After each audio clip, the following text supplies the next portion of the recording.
Dalam perjalanan pencarian makna dan kebenaran, kitab-kitab Islam kuno membuka lembaran mitologi yang menarik.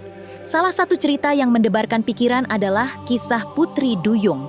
Meskipun kerap menjadi subjek perdebatan mengenai keberadaannya, terdapat kekayaan pengetahuan di balik tabir misteri ini.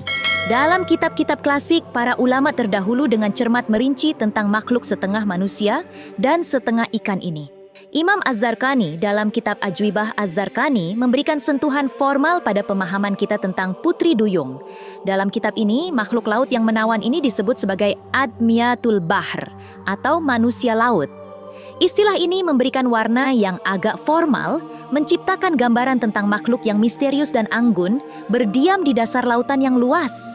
Pendekatan yang berbeda dapat kita temui dalam kitab Hayah Al-Hayawaan Jilid 1 oleh Kamaluddin Muhammad bin Musa Ad-Damiri.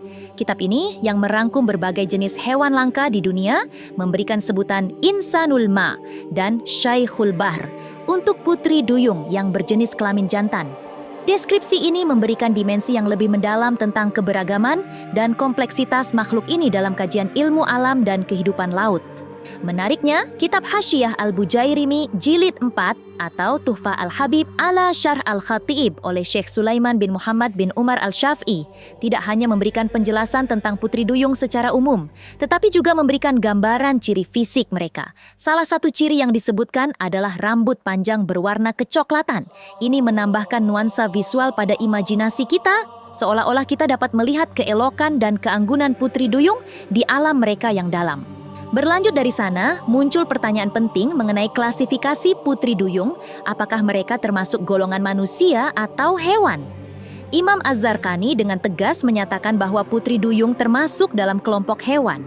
Dalam kitab Ajwibah Az-Zarqani, beliau mengungkapkan bahwa menikahi putri duyung tidak diizinkan dan mereka akan berkumpul menjadi debu bersama hewan lainnya di akhirat. Namun, ulama kontemporer seperti Ibnu Utsaimin memiliki pandangan yang lebih terbuka. Menurutnya, memakan putri duyung diperbolehkan karena mereka termasuk dalam golongan hewan laut.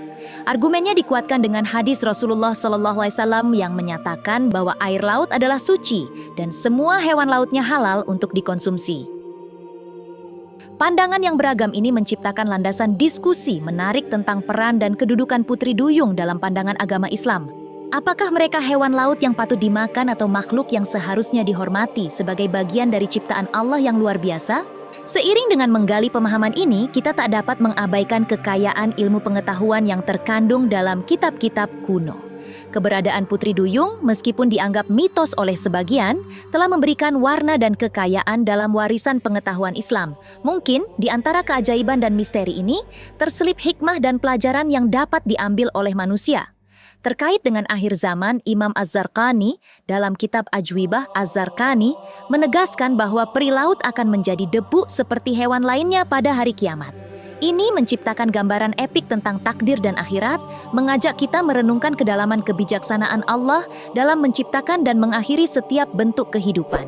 Seiring dengan berakhirnya paparan ini, kita diingatkan akan kedalaman ilmu yang ada dalam kitab-kitab kuno. Keberadaan Putri Duyung, meskipun dianggap sebagai mitos oleh sebagian, telah memberikan kontribusi pada kekayaan intelektual dan keberagaman pandangan dalam tradisi Islam. Semoga dengan merenungkan pandangan para ulama ini, kita dapat menghargai keindahan dan kompleksitas ciptaan Allah yang Maha Kuasa. Wallahu a'lam.